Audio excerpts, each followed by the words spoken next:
All right. Well, we do apologize for that little technical hiccup there. I guess we had a computer that overheated, so it needed to be rebooted.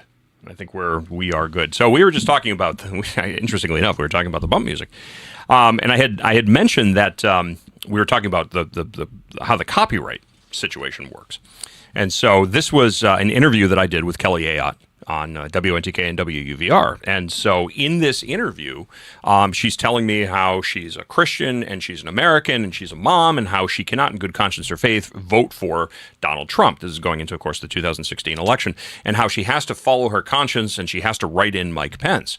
And then no sooner had she finished saying that than a caller, and I remember the caller, it was Mike from Springfield, who calls in and says, I'm not exactly convinced that you're the best choice here. Tell me why I shouldn't write somebody in as a Senate, for a Senate. And she says, well, you have to understand that protest votes don't work, and that if you write in a candidate, a vote for anybody else as a write-in candidate is a de facto vote for Maggie Hanson. And I stopped her and I said, whoa. I said, thank you, first of all, for saying the quiet part out loud, because you just illustrated the exact level of hypocrisy that's going to cost you this election. Because people don't like being lectured to, being told what they should do, which of course is completely diametrically opposite and completely antithetical to what this candidate is telling them to do. It's rules for me, but not for thee, or vice versa, rules for thee and not for me. So, of course, this is a good segment, right? It actually wound up being the topic of a 20-minute conversation between Van Jones and Don Lemon that night on CNN. I mean, not that that's anything that we we hope for or push for. But so I said, I got to put this out on YouTube. So I put it up on YouTube, and 2 or 3 minutes later, I get the notice of copyright violation, and they pulled the clip down.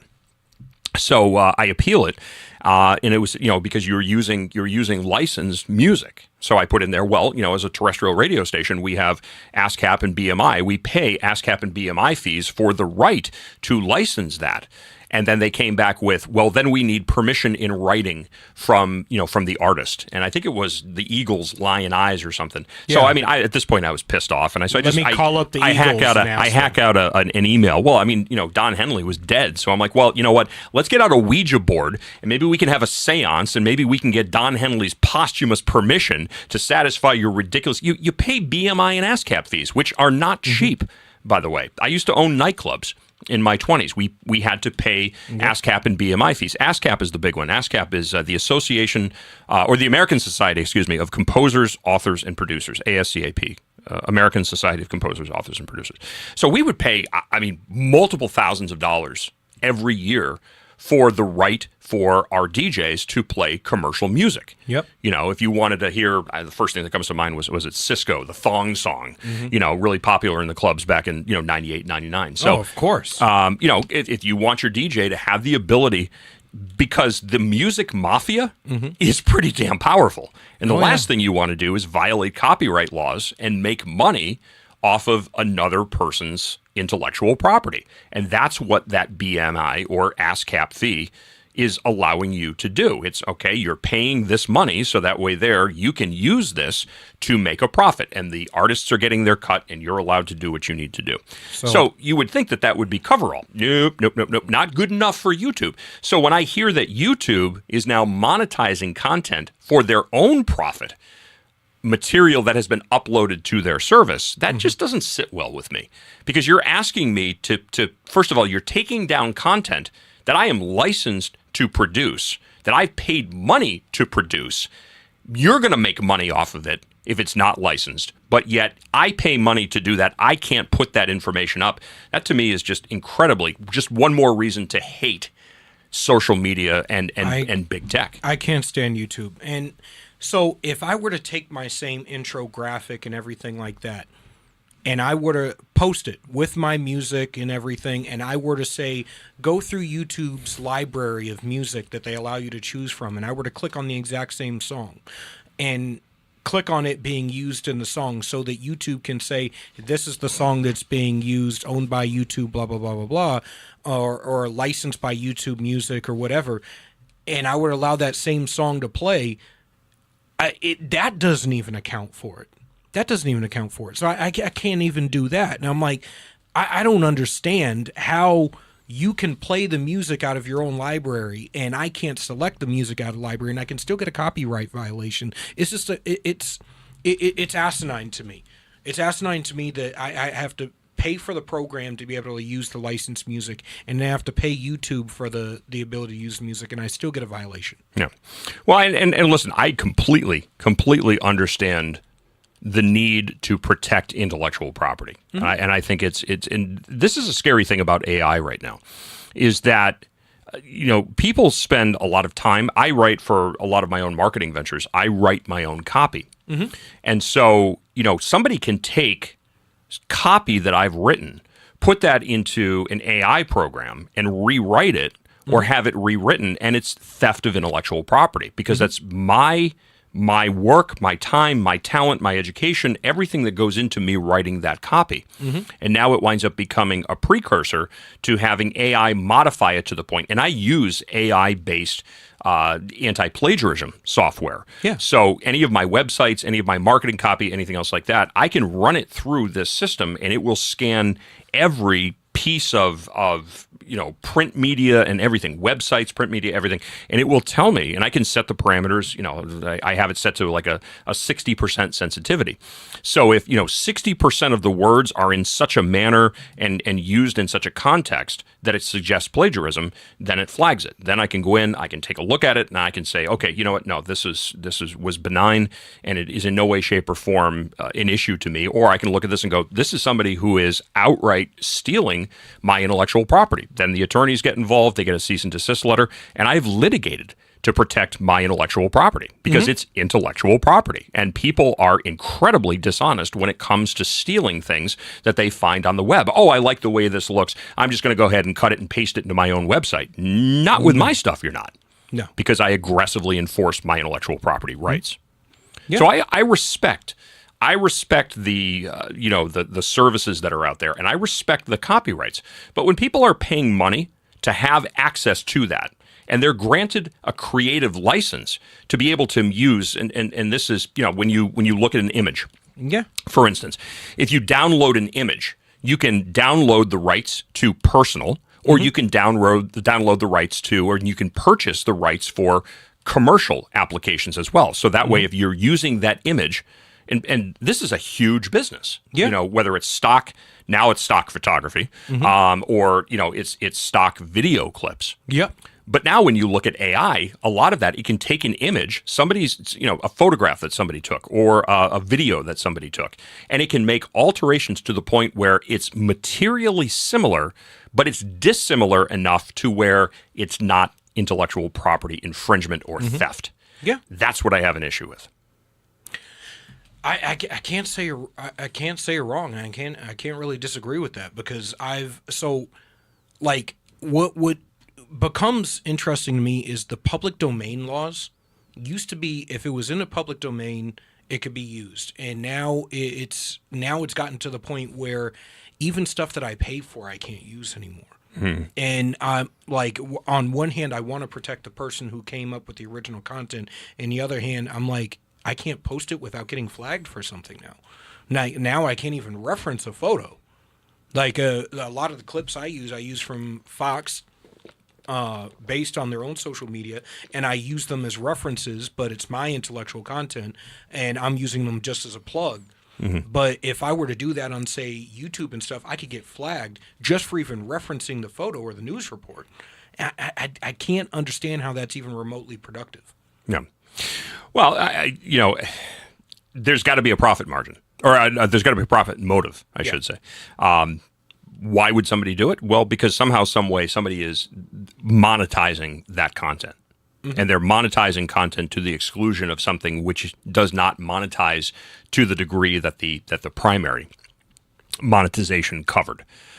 So I think especially with AI now, AI is going to get it's going to make things very dicey because again, it's first of all, people who write copywriters. I'm not talking copyright in terms of somebody claiming intellectual property rights. I'm talking about people who actually write copy. So if you're talking about a script for a commercial, or if you're reading a brochure for your insurance company, it's worded in such a way. Here at Progressive Liberty Mutual, we do this and that and the other thing. So somebody in the business wrote that script or that text, and that's copy. So a copywriter is the person that writes that copy. And so you have people who are very, very talented in writing copy that are now being put out of work because of AI. Oh, yeah. I mean, AI is absolutely changing everything. I'm surprised we haven't gotten to a point, and I think it's going to be coming into play coming up in the more recent upcoming election cycles, as the AI used to be grainy and it used to be very, very distinguishable from actual content. But now it's getting to the point where they're able to mimic flaws and stuff to such a degree that we're going to find AI deep fakes, as the media would call it, that are going to be able to implicate people in actions that they had nothing to do with, but are so indistinguishable from actual videos and of people doing stuff that, like, we're already seeing there's AI software that can show you making out with somebody or you having explicit activities. I saw that. That is, and I'm like, we're going to have a lot of divorces based on this shit coming up, where people are going to be able to manufacture in a divorce case a incident of infidelity. Or fake text messages and all sorts of stuff. And it's going to be hard as AI gets better, it's going to be hard to detect that AI. Once it becomes a regular photo that you can download and post, it's going to become almost impossible to detect now. Yeah. Well, I mean, there are certainly ways that you can, with images, you can embed information, meta tags, or other types of information into digital photographs. And I think at some point what's going to happen is there's going to be some type of law or some type of legislation that requires the embedding of meta tags into any information. And when I say information, I'm talking about any type of media, audio files, video files, if they're digital. I mean, obviously with that, you can embed these meta tags and not impugn the integrity of the media that you're creating. So there should be, and I would agree with this. I'm not a more government is better kind of guy, but I think in the interest of protecting people, because you're absolutely right, there could be extreme amounts of damage that can be done by this. And what recourse do you have now? You're spending, ostensibly thousands of dollars to have a forensic digital specialist look at this media and say, well, actually, this isn't real, and here's how we can prove this. But at that point, the damage is already done. The trust has already been damaged, for instance. So I think that there should be some type of rule or law or code that says that any manufactured media, images or audio or video, has to have these meta tags embedded in them. So that way it can easily be identified as something that is not real, and also identify, just like with an IP address. You can tell, law enforcement can very easily track an IP address and figure out who sent an email or who sent images, or who was engaging in what activities or visiting a website. So I think that information should be contained in these different forms of digital media to protect people, because I see big problems coming down the pike with this.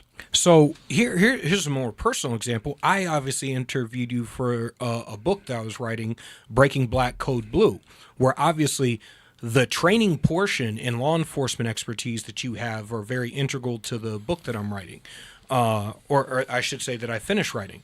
So obviously that's your intellectual property. And I could have very easily just went through every article that you went, and I could have just taken it and I could have copy and pasted it in an AI and let the AI do the writing for me and just left it as it is. But I took everything that you gave me, both in the 4.5 hour, 5 hour interview we did, and I filtered it through my ethos. So it's your intellectual property filtered through my ethos and my thesis and everything that I'm trying to accomplish with the book into a cohesive piece of work that analyzes the criminal justice system, law enforcement training, and solutions-based ethos to fixing both. And I'm looking at that, I'm going, how dangerous would it have been had somebody just taken this, put it into, say, Grok or Chat GTP, and just went, type here, type here, type here, filter through this, and all of a sudden you get this document that is 90% not you. You haven't read it. Like I had to, after like shit, it took me I think 3-4 weeks reading through everything that you gave me reading through that was a long interview. I remember when we did that, we actually did it here in the studio, and I think, man, you gave I'll tell me you, so much gold. I felt bad for Juan. He was like, God, would you shut up, Hanson? You can talk longer than anybody that I know. Yeah, you gave me so much gold in that interview. I absolutely freaking loved it. I went back and I read so much that by the end of it, I was like, holy shit, we need to scrap everything. Yeah, I remember you We're like, said we that. need to scrap it all because like perverse incentives, failures of being able to just adapt to the world that we're living in. It was just, I'm reading it, I was like, holy shit. Well, we've got about 30 seconds here before the top of the hour, so we are going to take a very quick break. When we come back, we're going to continue talking about crime, actually, but we're going to shift the focus a little bit. We're going to talk to John Lott. John is the executive director of the Crime Prevention Research Center. You might have heard of him. As far as firearms and gun crime, and I hate that term, but I'm just going to use it for the sake of posterity, you want to talk about gun crime statistician. This is the guy that knows the numbers inside out, backwards and forwards. So we're going to talk about, specifically in New Hampshire, expanded background checks, red flag laws, waiting periods, guns in school zones, all of that amazing stuff with John Lott from the Crime Prevention Research Center when Granite Stay Live continues. Your phone calls and much, much more. Don't go away.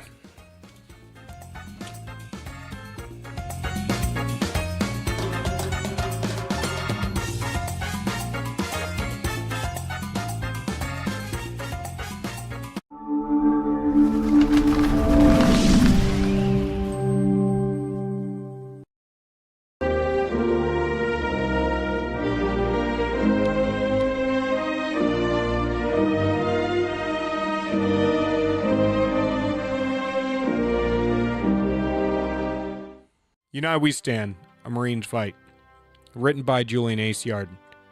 I wrote this book to decipher through the tumultuous political dialogue and political gangbanging we see on both sides of the aisle between politicians, activists, influencers, and pundits, and get down to brass tacks solutions in order to save our republic.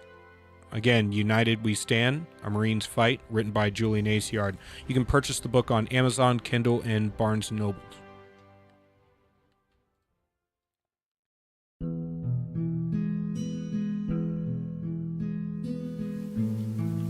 Mount Sunapee State Park in Newbury, New Hampshire is well known as a ski mountain, but there's actually lots to do there in the summer as well. The Sunapee Ragged Kearsarge Greenway passes through the park and is a great way to hike up the mountain. The 2.1 mile stretch of Greenway Trail brings you through some beautiful shaded woods, and though it does have some steep sections, it's overall a fairly easy hike. From the top of Mount Sunapee there are some awesome panoramic views, and a look down at Lake Sunapee below.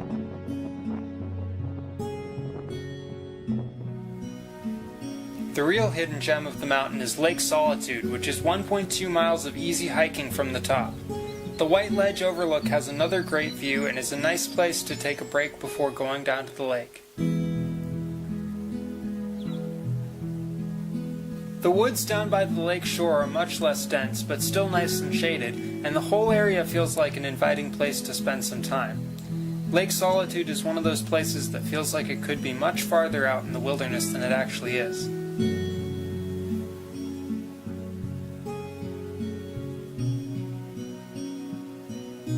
Another great place to visit at Mount Sunapee in the summer is the State Beach, which is right across the traffic circle from the mountain. The beach occupies a nice stretch of Lake Sunapee and includes a boat launch.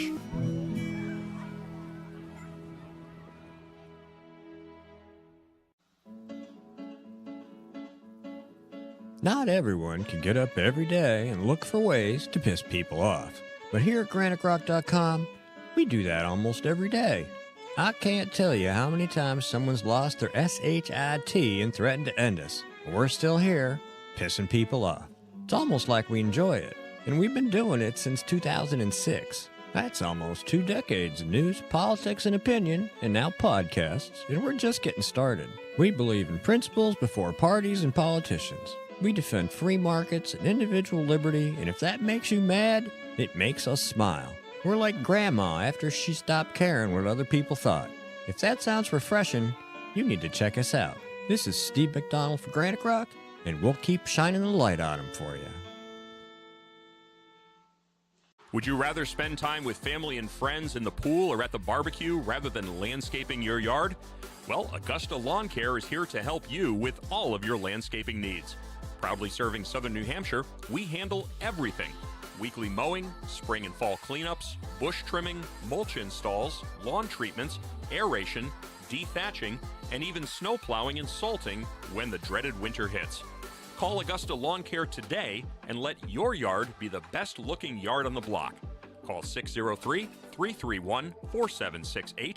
Augusta Lawn Care, locally owned, professionally done.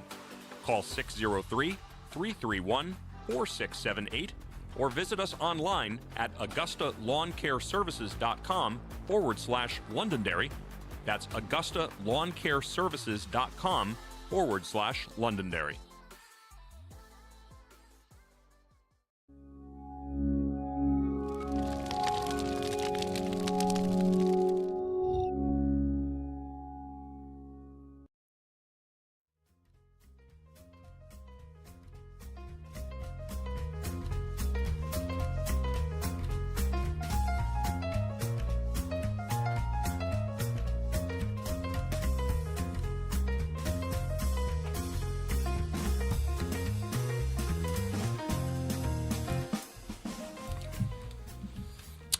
More coffee, beverage, and joy and music on this Tuesday evening. Welcome back to Granite State Live. It is great to have you along on this Tuesday evening, the 3rd day of January. January. Did I say January? I did. Yes. June. Yes. June 2025. June of 2025. Almost summer. We're in the midst of tick season here in the Granite State. There are no ticks in January. No. No. I'm your host, Keith Hanson, the unapologetic contrarian conservative, heavily armed, as always, never apologizing for my toxic white masculinity. I was born this way, and never apologizing for my Christian faith.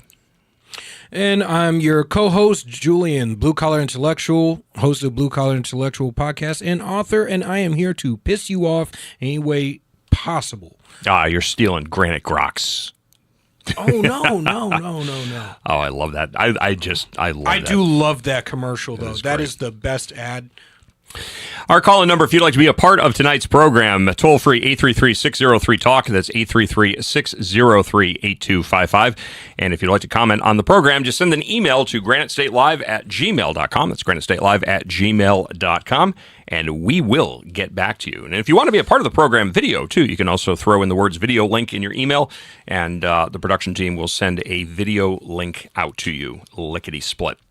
All right, well, this was an interesting article that came out today. Now, many of you know, in addition to being a humble talk radio show host, I am also a law enforcement trainer specializing in high liability. So that's active shooter response, tactical counterterrorism, barricaded subject, hostage standoff, hostage siege.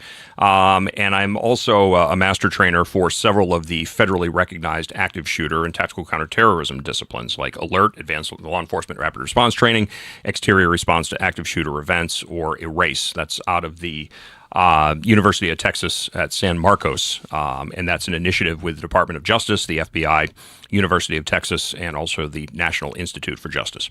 Well, the FBI today released its 2024 active shooter incidents in the United States report, which is now showing a 50% drop in the number of active shooter incidents in 2024 compared to 2023. The report identifying 24 active shooter incidents in 2024 as opposed to 48 incidents recorded in 2023. Now, if you're talking about CNN or MSNBC or any of the left-wing drive-by legacy media outlets, of course, they will tell you that there were 13,872.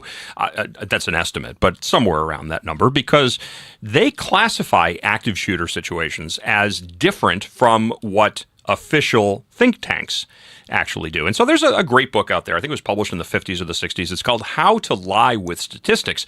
And, you know, the gist of the book is here how you can make statistics suggest or support any position that you choose just by playing with numbers. Oh, yes. It's a numbers game. literally and figuratively. So we wanted to talk about this, and we also wanted to talk about some of the arguments that you'll hear quite often from Democrats. And of course, the Democrats just, wringing their doughy little fingers together, thinking perhaps there's an opportunity to win the State House back. Mm-hmm. Is it going to happen? Well, I don't know. Never underestimate the ability of the Republicans to snatch defeat from the jaws of victory. It's our superpower. But that being said, expanded background checks, they're all for them. Red flag laws, let's confiscate your guns before you are extended due process. Waiting periods.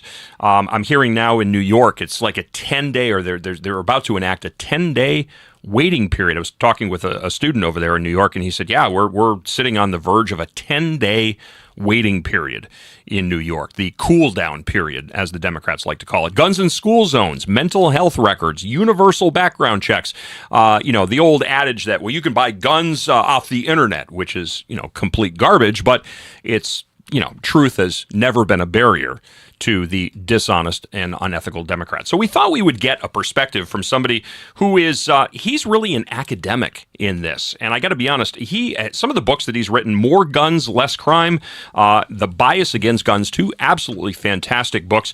Mr. John Lott is joining us via video. John is the former director or the president of the Crime Prevention Research Center, which is an organization that, as far as academic quality research and education, this is the organization that you want to look at when it comes to true crime numbers. John, it's a privilege to have you on the program. Thanks so much for joining us on this Tuesday evening. How are you?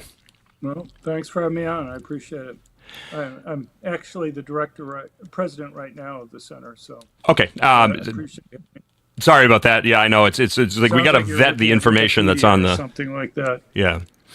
But I wanted to talk to you first and foremost about the report that came out from the FBI here on the reduction of active shooters. Now, I could preach to the audience here, but I want to have you explain, why is it, according to the FBI, that there are so few active shooter incidents, but yet if you watch the legacy media, MSNBC, CNN, they'll tell you that there are literally thousands of active shooter incidents in the country each and every year. Right. Well, you have different definitions of what's going on. The FBI active shooting reports are guns that are fired in public, not part of some other type of crime like a robbery or a gang fight over drug turf, anything from one person being shot at and missed all the way up to a mass public shooting. When you hear numbers from someplace like the Gun Violence Archive, which is a gun control group, the vast majority of their cases are instances involving drug gangs fighting against each other over drug turf. Most of the rest are things like a robbery. Are gangs fighting against each other over drug turf important? Yeah, but basically the causes and solutions for those types of attacks, how to stop them, are very different than those where somebody will go into a public place with the sole goal of just trying to go and harm other people that are there. And so the FBI separates those out. I mean, on any given weekend, you may have 25 people shot or 30 people shot in Chicago. That doesn't get national news coverage because people aren't as interested with two gangs going and shooting at each other than they are if somebody goes into a movie theater or a school or a mall with the sole purpose of going and shooting innocent individuals. Those get very different coverage. These active shooting cases, as I mentioned, the definition, are much broader than mass public shootings. Mass public shootings are 4 or more people killed in a single attack that's there. The active shooting cases, many of them involve cases where guns fired where nobody's even shot. The other thing about these FBI data is that they rely on news reports to go and do that, and there's been some issues with how good of a job that they've done in collecting these news reports. But as I say, when you hear the media saying, there was like 600 of these in a year, that's from the Gun Violence Archive. And as I say, well over 80% or so of those are going to be, so they define as 4 more people being shot as mass, not necessarily killed. and some of them may actually been injured in other ways, like running away and tripping and falling. But the vast majority of those are gang fights over things like drug turf.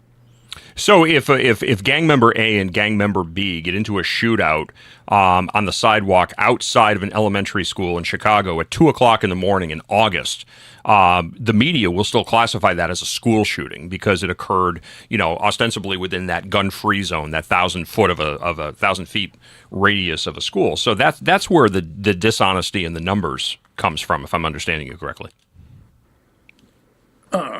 Well, I mean, the FBI would exclude it simply Right. because Yeah. whether it was at a school or not, simply because you had two gangs fighting against each other. They're trying to go and get at those cases which get the media attention that's there, the types of things that the media focuses on. But if you have, it's not just the media. You have gun control groups which will go, when they keep track of school shootings, will go and include it as a school shooting, even if somebody is kind of, at 2 a.m. Near the school, rather than actually on the school property, or it may be in the parking lot at 2 a.m. in the morning. That's not what most people would kind of think of as a school shooting. I think the part that lends so much credibility to your organization is that it is a 501c3 and doesn't accept donations from gun or ammunition makers or organizations, advocacy organizations on either side of the argument of the gun control debate. And I think that's about the most important part, is that the integrity of the organization is built around how to get to solutions and honesty rather than advocacy for one side or the other. Wouldn't you say?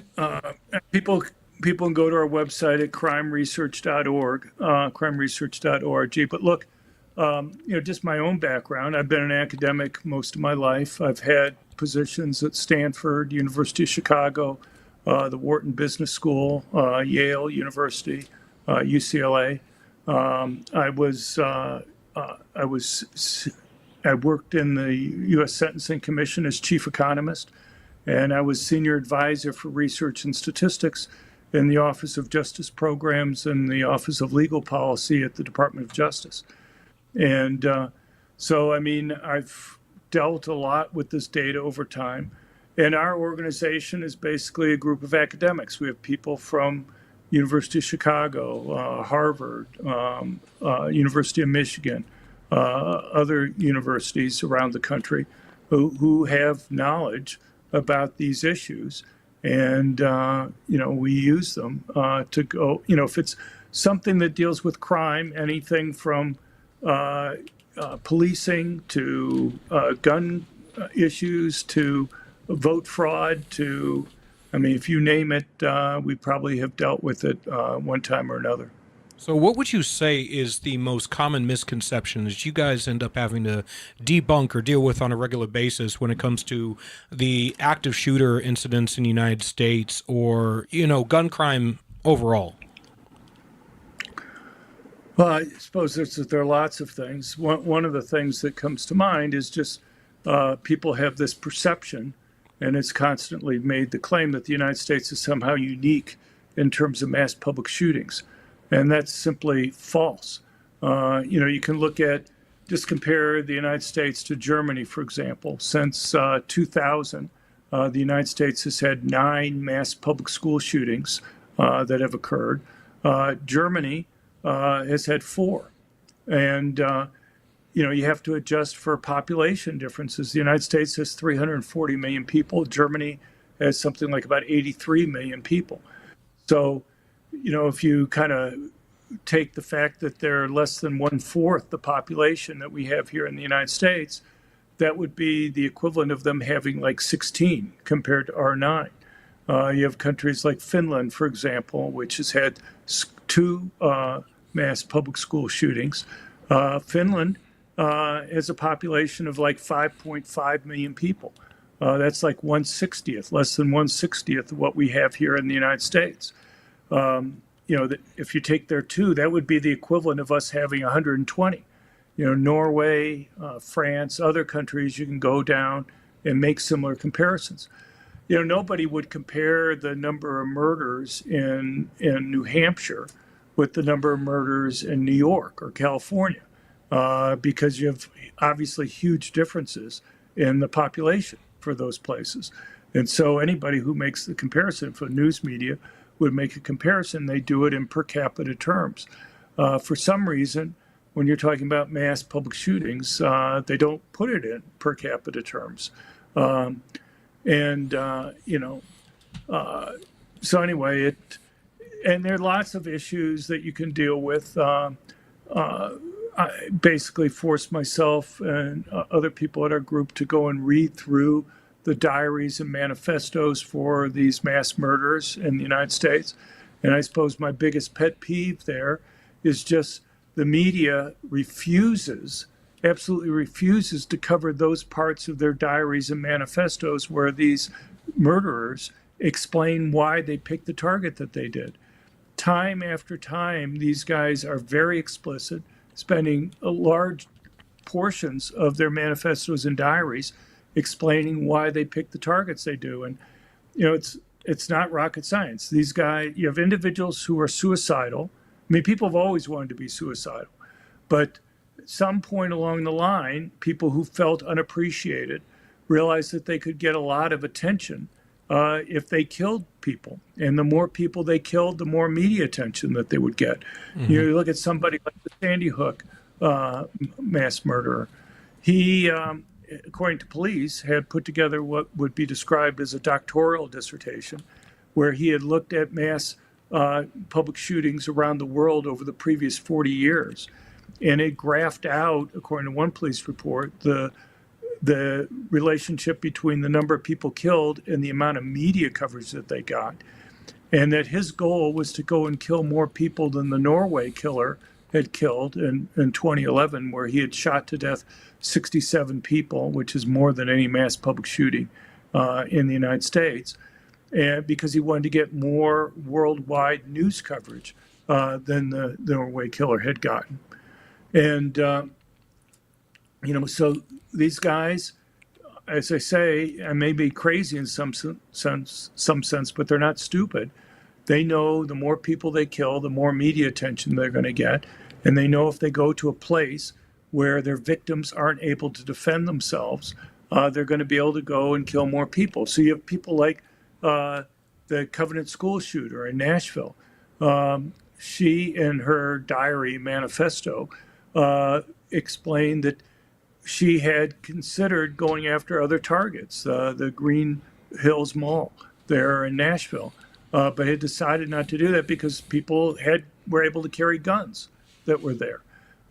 She picked the school because she didn't think anybody would be able to go and stop her at that place. You look at the Buffalo mass murderer. You look at on our website at crimeresearch.org, we have literally collected dozens of statements from these mass murderers over the years, going all the way back to Columbine, which indicate that these guys have purposely tried to pick places where they knew their victims weren't going to be able to defend themselves. And my guess is the whole gun control debate that we have right now would be different if even once in a while the media would say, there's been yet another mass murderer who explicitly said that he picked this place because he wanted to go to some place where the victims weren't able to defend themselves. Well, one thing that I disagree with some conservatives on is they want to have school resource officers at schools. Yep. And I understand the issue, but having somebody in uniform has a really difficult task there. If you have one officer there in uniform, these attackers have real tactical advantages. Mm-hmm. If you have multiple buildings at the school, they can wait for the officer to move on to another building before they attack, or they themselves can move on to another target someplace else to attack. Or if they are going to attack in that place, who do you think they take out first? The first person they take out is the one who's in uniform, because he's the one that they know has a gun. One way of phrasing this is we have air marshals on planes. Does anybody think that air marshals ought to be in uniform? Hell no. I assume not. And I haven't heard anybody who thinks that they ought to be. And the reason is obvious, because the terrorist would know who to go and take out. And so if you're going to have a police officer there as opposed to an armed teacher, I mean, New Hampshire, obviously, if teachers have concealed carry permits, can carry at schools there. Correct. And that's been true for a very long time. Trust me, the Democrats up here would like nothing more than to get rid of that. That's one of the things that they're actively trying to work against. I think for a little while they got rid of being able to carry guns in the state capitol, which is something people have been able to do for a long time, and then that was reversed back when the Republicans got back in charge there. But you can look at the evidence. We have something well over 10,000 schools in the United States where teachers and staff are able to legally carry guns. Some places have had this experience for decades. And what you find is that all the school shootings, we've looked at everything from an accidental discharge all the way up to a mass public shooting, all the attacks where anybody's been wounded or killed have all occurred in schools that ban teachers or staff being able to go and carry. A number of them have occurred in places where police officers, where you have one officer there in uniform. But I think that's because somebody in uniform has such an incredibly difficult job trying to stop these attacks. I think if you allow me to interject, I think I found commonality when I looked into school shootings, because this obviously has been a conversation that's been going on for decades in the United States. And the commonality I found is active shooters, especially school shooters, came by way of their weapon illegally, committed multiple crimes in the process of obtaining the weapons, had some relationship to antipsychotics, released a manifesto in advance of the shooting, had said that they were going to commit violent acts. So there was a credible violent threat against a target.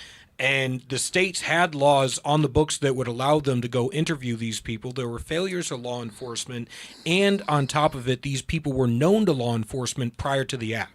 And I found this across most of the school shooters and most of the mass shooters, that there was a commonality and that they were highly specific in what they were going to do.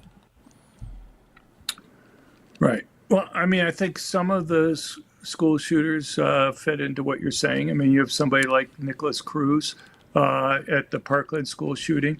The sheriff's department had come out to his house something like 45 times.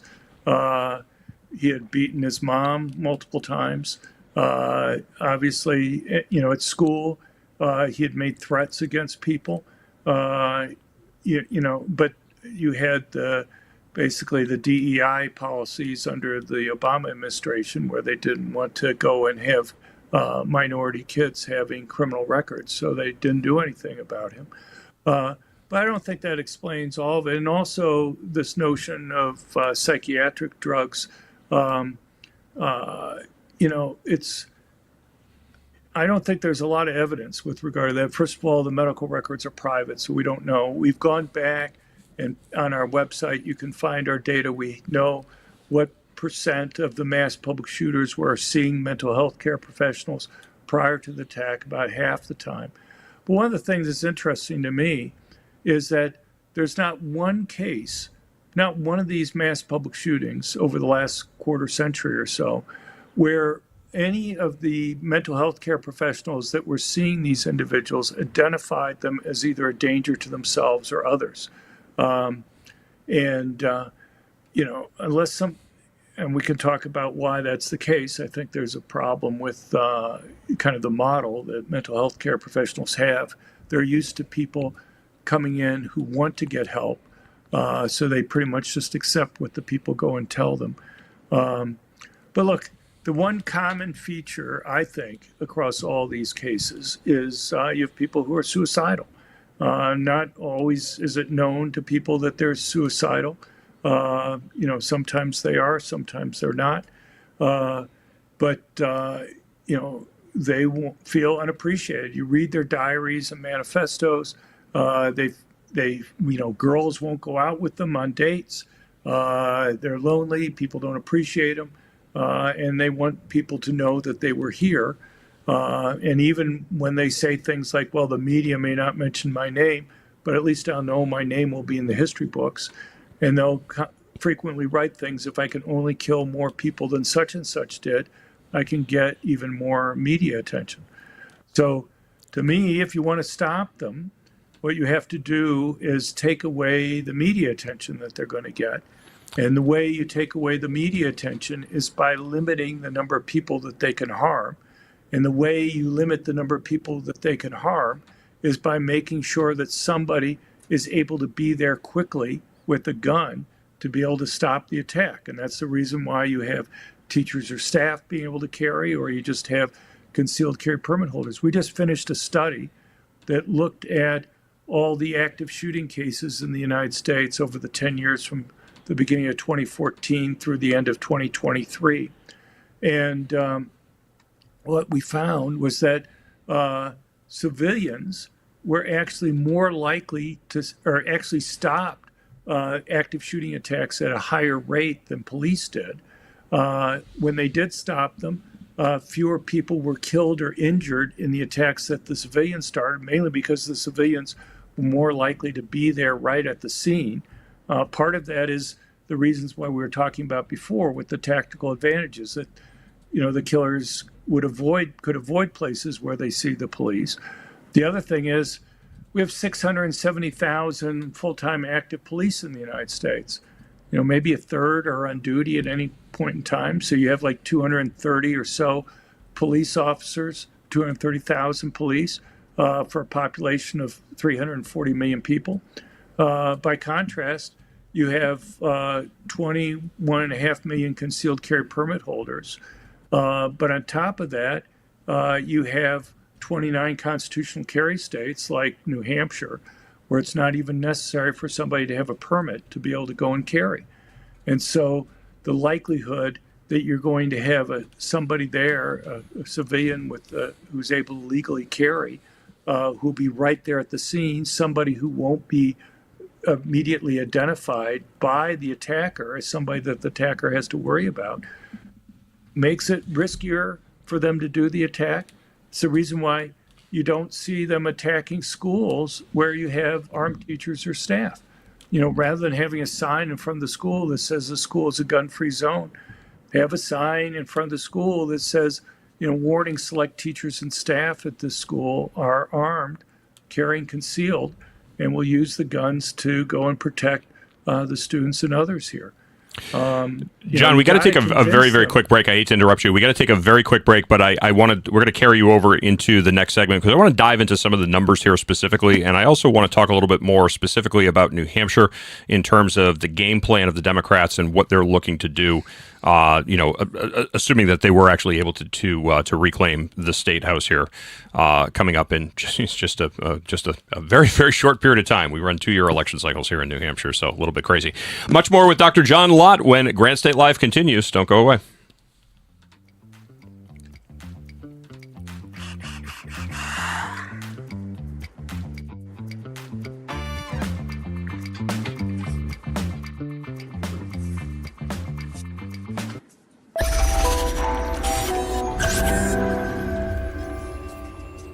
United We Stand, A Marine's Fight, written by Julian Acciard. I wrote this book to decipher through the tumultuous political dialogue and political gangbanging we see on both sides of the aisle between politicians, activists, influencers, and pundits, and get down to brass tacks solutions in order to save our republic. Again, United We Stand, A Marine's Fight, written by Julian Acciard. You can purchase the book on Amazon, Kindle, and Barnes & Noble. Would you rather spend time with family and friends in the pool or at the barbecue rather than landscaping your yard? Well, Augusta Lawn Care is here to help you with all of your landscaping needs. Proudly serving southern New Hampshire, we handle everything. Weekly mowing, spring and fall cleanups, bush trimming, mulch installs, lawn treatments, aeration, dethatching, and even snow plowing and salting when the dreaded winter hits. Call Augusta Lawn Care today and let your yard be the best looking yard on the block. Call 603-331-4768. Augusta Lawn Care, locally owned, professionally done. Call 603-331-4678 or visit us online at AugustaLawnCareServices.com/Londonderry. That's AugustaLawnCareServices.com/Londonderry.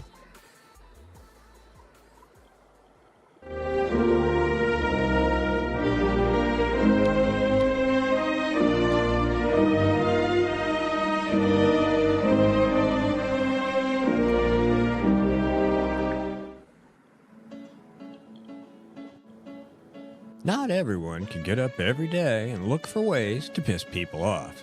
But here at GraniteRock.com, we do that almost every day. I can't tell you how many times someone's lost their SHIT and threatened to end us. But we're still here, pissing people off. It's almost like we enjoy it. And we've been doing it since 2006. That's almost 2 decades of news, politics, and opinion, and now podcasts, and we're just getting started. We believe in principles before parties and politicians. We defend free markets and individual liberty, and if that makes you mad, it makes us smile. We're like Grandma after she stopped caring what other people thought. If that sounds refreshing, you need to check us out. This is Steve McDonald for Granite Rock, and we'll keep shining the light on them for you. This could be the moment we've been waiting for, the chance to feel alive. Sometimes we forget we live in one of the most beautiful states in the country. This summer, vacation right here and discover your new. This is where it all begins.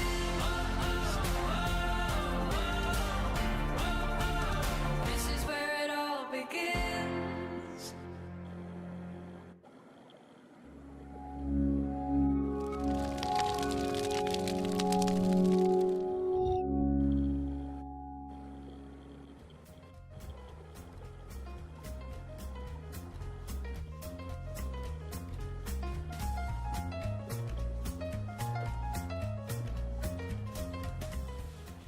Welcome back to Granite State Live on this Tuesday evening, the 3rd day of June, 2025. I'm your host, Keith Hanson. Joining me is Julian Acciard. And joining us on the video line tonight is Dr. John Lott.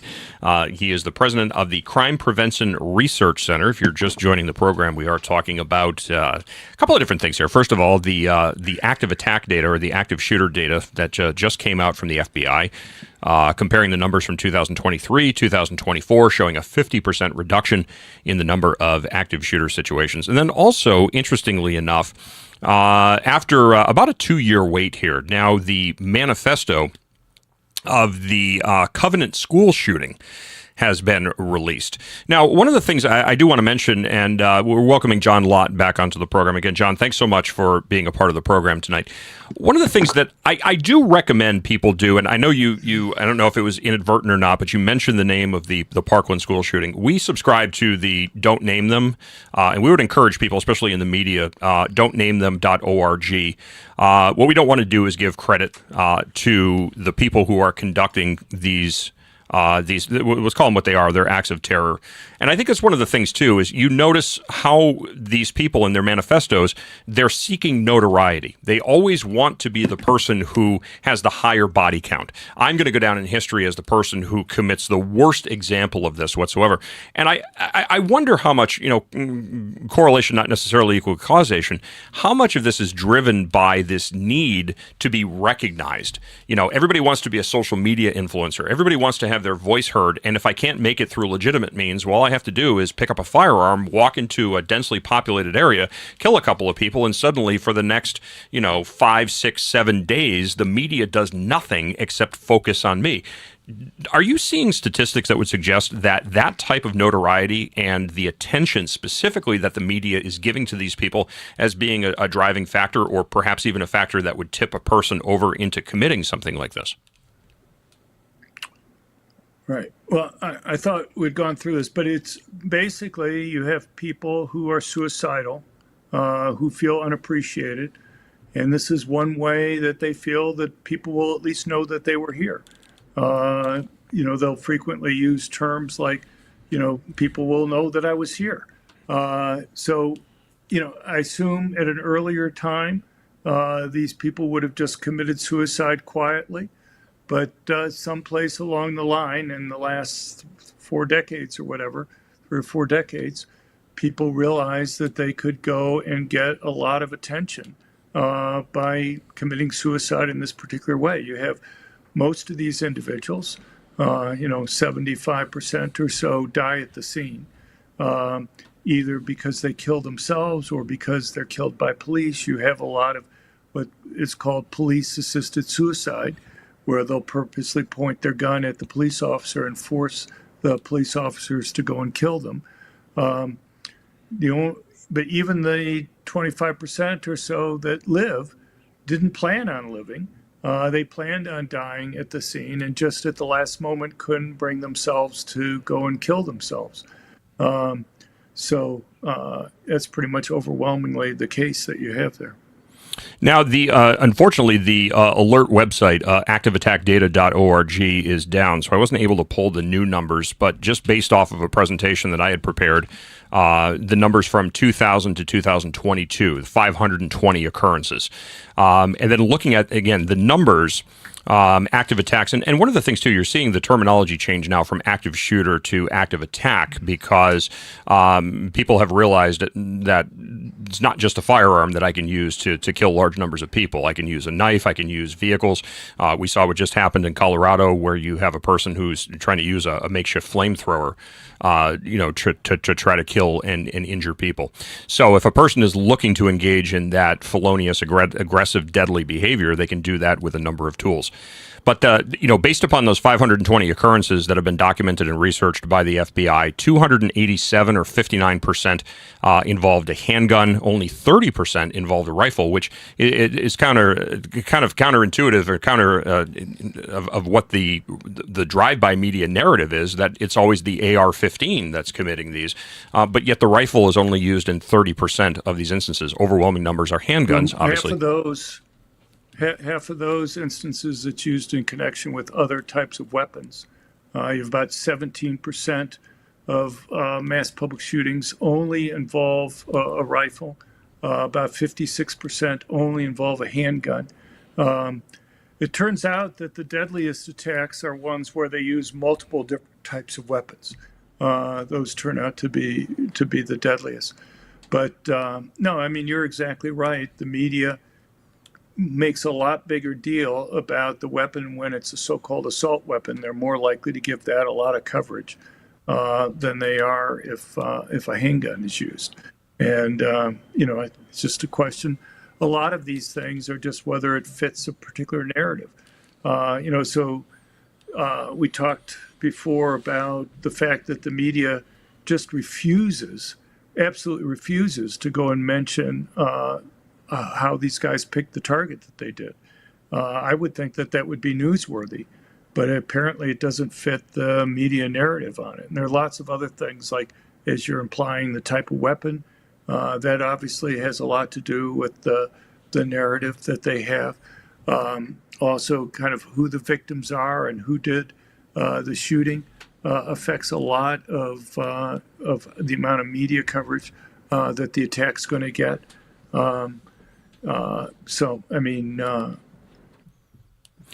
One of the things, and I remember an article that came out, CNN did a story about a year and a half ago about they portrayed it as the dismally low numbers of armed citizens successfully stopping active shooters. Now, I would hearken the numbers that I've used. Again, this is from FBI, NIJ, and DOJ numbers based on the 520 occurrences from 2000 to 2022. There were 297 where the situation was stopped prior to the first arrival of law enforcement. And of those, the potential victims stopped the attacker in 78 instances, or 26.26% of the time, physically subdued the attacker 52 instances, or 17.5%, shot the attacker only 26 out of 297, and that was an 8.75 number. But what CNN failed to disclose was the number of active attacks that occurred in these areas that were gun-free zones. So ostensibly, the law-abiding citizens would not be carrying firearms into these locations. Therefore, they wouldn't have access to the tool to use a firearm to stop the attacker, which is why only 8.75% of these have been stopped by armed citizens. Your thoughts on those numbers? I don't have it memorized back to 2000, but if you look at the data over the last 10 years prior to the report that just came out today, from 2014 to 2023, what you find, the FBI would claim about 4.5% of those were stopped by civilians legally carrying a gun. The problem is that, and there's like 302 of those cases.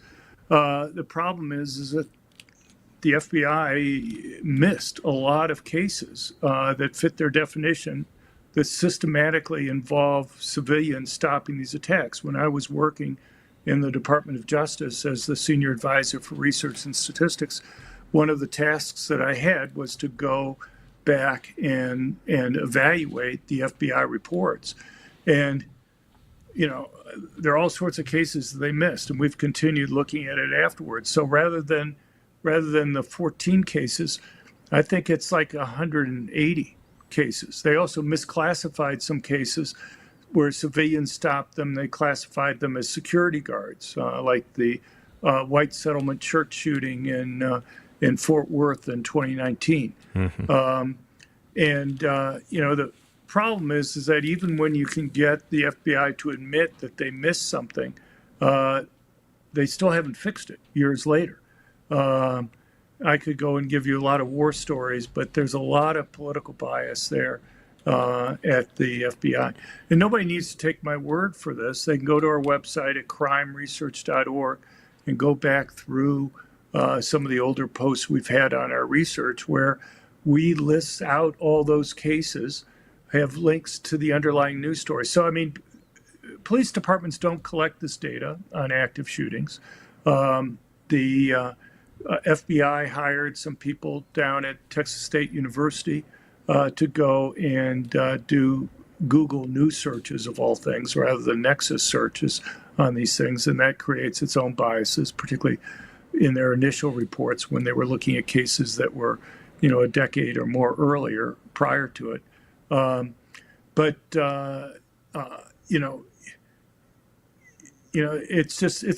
It's amazing how many cases of one particular type they missed. And, maybe it's an accident. It's kind of strange credulity that they would miss that many of that one particular type. But what makes it even more concerning is that not only did they miss it, but even when they were told about missing those cases, they never went back and fixed them. And so that to me is concerning. And now if you push them, and there's been some media places that have reached out to them about missing these cases, they basically say, well, the data that we're putting together is just suggestive. It's not, they seem to be indicating that they're not meaning it to be comprehensive. And if they're not meaning it to be comprehensive, then any of the analysis that's going on, the types of numbers that you're talking about by looking at the report aren't very useful to go and look at. Going back to, I want to just harken back to something that you were talking about earlier, and Julian had alluded to this with the SSRIs. Now, this is something, and I've read a number of white papers from Dr. Peter Breggin about the dangers of adolescent usage of selective serotonin reuptake inhibitors. I'm going to go back to 2013. Dan Roberts, who has become a personal friend now, was the first person that I ever saw. He had published an article in Ammo Land, again going back to 2013, establishing a connection between SSRIs and instances of, back then it was primarily school shooters. I can tell you that the numbers that are used in the training circles, alert and MACTAC, multiple assault counterterrorism action capability, and a couple of other disciplines within the active shooter tactical counterterrorism domains, holds that it's approximately 90% of the people who have engaged in mass shootings have had a history of being medicated with SSRIs. Not saying that 90% of people who are recipients of SSRIs are going to become mass shooters, but that of the mass shootings that have occurred in this country, approximately 90% have been perpetrated by people who have a documented history of receiving at some point in time and very close to the commission of the crime, these selective serotonin reuptake inhibitors. Do you think? And I know it's dangerous because people are, God, you're going to piss off the pharmaceutical companies. First of all, I don't believe the 90% number. We have HIPAA rules, privacy rules. That makes it impossible to know whether these individuals were taking it or not. They may guess. They may think they guess. I'm just saying about half of the mass public shooters were actually seeing mental health care professionals. Arthur Berg, who's on our academic advisory board, has been a professor of psychiatry at Harvard, and he was associate professor there. And according to him, basically what happens is you can have these psychotic breaks from taking these drugs, but it occurs basically when you have changes in the dosages that are there, and that the breaks are relatively short-lived, and it occurred relatively soon after the changes in dosages. So you're talking about something that may occur over a matter of weeks. And one of the problems that you have with that point is that these guys are planning these attacks years in advance. The Sandy Hook killer was planning his attack 2.5 years before the attack. 6 months before the attack is like a short period of time beforehand to go and plan the attack. Maybe, assuming that you can really identify whether somebody was on one of these drugs or not, and not just guessing whether they were on the drugs, maybe the change, and that they were having a change in the dosage, and that change in dosage happened to occur near when the attack occurred. Again, lots of guesses that I don't think people have any data or real information on, but let's assume that they have that. Maybe you could go and argue that it just provided the final trigger for them to go and do the attack, but this is something that they were seriously considering and writing up in their diary and writing notes on and writing manifestos on, a year or 2 years very frequently prior to the attack occurring. So it wasn't just something that there was a change in the dosage that caused them to say, geez, I'm just going to go, I've been thinking about this for 2 weeks now, and I'm going to go out and do this attack. And there's a lot of things there that if I've asked people in this area who have made this claim, I say, show me the documentation you have that these guys were actually on these drugs, because I can't find it. And I've looked at this stuff very carefully. I've read their diaries and manifestos. You would think that they might mention it once or twice in the diaries or manifestos that they were on those drugs, but you don't see that mentioned in those cases. If they have prescription information for those individuals, if they have information on the dosage changing, I'd love to see it. I've asked people many times to go and show me the actual evidence that they have on that, and I haven't yet. Over the years, God only knows how many times I've asked for it. But if they have it, if you have one of these guys who can actually verify this 90% number that they're claiming, I'd love to see it. I have a comment or a question actually from a viewer. Barbara in Exeter was asking if I could ask you about the connection between video games, violent video games, and mass shootings. This seems to be one of the go-to areas, people trying to explain why people would do this. Well, he was addicted to violent video games, and so the lines between fantasy and reality were blurred, and now he's a mass shooter. Your thoughts on that from a research and statistics standpoint? Well, it's possible, but there's no way I'm going to be able to prove it, mainly because, ideally what you want to have is like different instant, causation factors changing at different times and different places. You just can't have it so that it's, the United States as a whole starts having video games. because then you really only have, one control variable that's there, that, and you can't really do much with it. If like some states had outlawed kids playing video games and others had allowed it, and they had done the rules at different times when they changed those rules, you could go and see, did a state that started to allow people to play video games, how did mass public shootings change in that state relative to other ones that hadn't changed their laws at that period? But unfortunately, you can't do that. You can do that with things like gun-free zones. You can do it with concealed carry rules.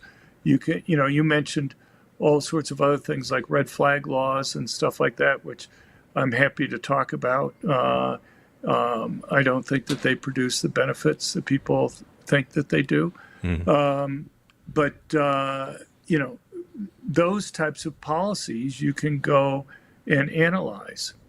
Well, let me ask you just in terms of general, because we talk about expanded background checks, we talk about extended waiting periods, we talk about red flag laws, we talk about closing the gun show loophole. All of these arguments that you hear the radical anti-gunners talking about. Is there a single aspect to any of the tactics of the anti-gun left that has actually produced documented, quantifiable improvements to crime numbers? Unfortunately, I wish there were some ones that they had that did it. I think the rules that they have, like the creation of gun-free zones, make it worse for the reasons that we're talking about, that these gun-free zones actually serve as magnets for these attacks, because these guys know that they're going to be able to go and kill more people in those places. But you look at these things like these background checks on the private transfers of guns. If such a law had been in effect federally and had been perfectly enforced, there's not one mass public shooting over this century that would have been stopped by such a law being in effect. We have states like California and a number of other states that have that type of law, as well as many other types. California actually has a relatively high per capita rate compared to the average for the rest of the country, much higher than states like Texas or Florida. Things like red flag laws. What people have to understand is red flag laws are almost always used for concerns about somebody being suicidal. What happens with a red flag law is if somebody's concerned about somebody being a danger to themselves or others, they can go and put in a written statement. A judge, based solely on that written statement, will make a decision whether or not to take away somebody's guns. There's no hearing or anything that occurs. But the only thing that the judge can do, the only power that they have with these red flag laws, is to take away a person's legally owned guns. And the problem is that, there are lots of ways to commit suicide. The notion that if you just take away a person's guns, he can't commit suicide isn't really serious. I mean, if you're really concerned about somebody being a danger to themselves, which, as I say, is the vast, overwhelming majority of these cases where it's used, it seems like you'd want to do something serious about dealing with the mental health problems that the person has, or if you really think that they're going to commit suicide, and they could commit suicide in lots of ways, you may want to try to commit themselves for some period of time. And in fact, what we have in all 50 states, and we've had this for a long time, are these civil commitment type laws, where what happens is that if you're concerned about somebody being a danger to themselves or others, you can contact the police. If the police find that there's, quote, a reasonable probability, which basically is like a 20% chance that the person is a danger to themselves or others, they can be taking in and be giving a psychiatric evaluation. Depending upon the state, it could be 1 or 2 or 3 different experts that will look at the person. And if the experts agree that there's a reasonable chance that the person is a danger to themselves or others, then what will happen is there can be a hearing. And it depends on the state, whether it's the preponderance of the evidence or whether it's kind of beyond a reasonable doubt or whatever. A judge has a range of options. One thing a judge can do is can say, look, if you agree to see a mental health care expert, we can have another hearing in a week or two, and we can reevaluate where we are at that point. A judge can take away the person's driver's license if they think they may go and drive, or even impound their car. If they think the person might drive a car through a crowd of people someplace, they can take away their gun. They have a whole range of options. Or in the most extreme case, they can involuntarily commit the person. That, to me, seems like a much more useful type of law than just taking away the guns. What gun control people want people to think, if I simply take away a person's guns, that solves all the problems. There's no concern about suicide. There's no concern about somebody harming other people. We just had, the most dangerous mass attacks, as you were defining it earlier, have been with vehicles. Yeah. You look at the attack in France. There was something like over 80 people that were killed, many hundreds of people that were maimed and wounded in that attack. We've had many vehicle attacks around the world that have occurred. You've had, just in the last 6 months, had a couple in Germany that have taken place. So, it's, the notion that somehow gun control people want to get across, if I just take away the person's guns, everything will be safe. That doesn't even account for the fact that the person may illegally obtain a gun at that point. Or you may not know all the guns that they may have. The bottom line is that Democrats like the low-hanging fruit. Well, I shouldn't even say Democrats. I mean, because there's even some anti-gun Republicans. So the anti-gun crowd is very low-hanging fruit oriented, and they love to think that they can either seize or legislate evil out of man's heart. Unfortunately, Dr. Lott, that is all the time that we have this evening. I want to thank you so much. I'd love to get you back on the program again, because there's some really New Hampshire-specific things that I'd like to get into with you at some point in time down the road. But I want to thank you again for joining us tonight. Dr. John Lott, president of the Crime Prevention Research Center, and you can check out volumes of research over there, crimeresearch.org. That's crimeresearch.org. Keep up the good work, and thanks again for your time. Thank you for coming on, sir. Thank you very much. All right, and that is going to do it for this Tuesday evening's edition of Granite State Live. GraniteStateLive@gmail.com if you'd like to share your thoughts on the program, or if you have show suggestions or tips, keep them coming in. Certainly do appreciate reading those emails each and every week. Until next week, next Tuesday, have a wonderful evening, everybody. Stay safe, be well, and be nice to one another, because remember, civility does work. Have a good one.